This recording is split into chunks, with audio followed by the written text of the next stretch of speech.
केहू गलत ना कहे अपना चीज के हो, केहू गलत ना कहे अपना चीज के हो।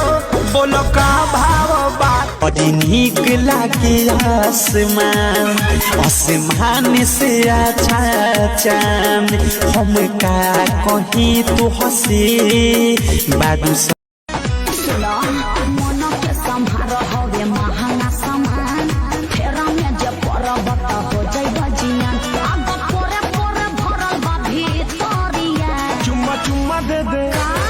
चुम्मा दे दे चुम्मा नहीं हर जाए लौट के नाइब याद आवे पवन के प्यार सड़िया जब हम पे भी सुते खाते।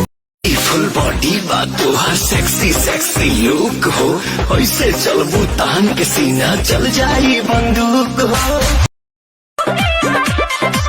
कहतनी बात मन करो जनियोती, आज नहीं जारी मोहब्बत के बहती।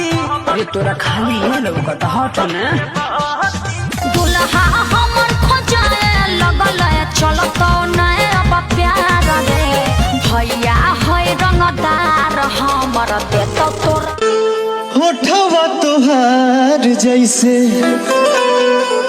भोर के किरनिया,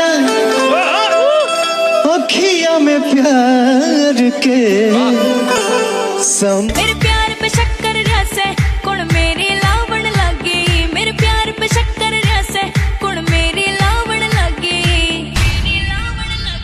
तेरा चढ़ गया रंग कदूता के चंडीगढ़ दामन। ठीक से कमाई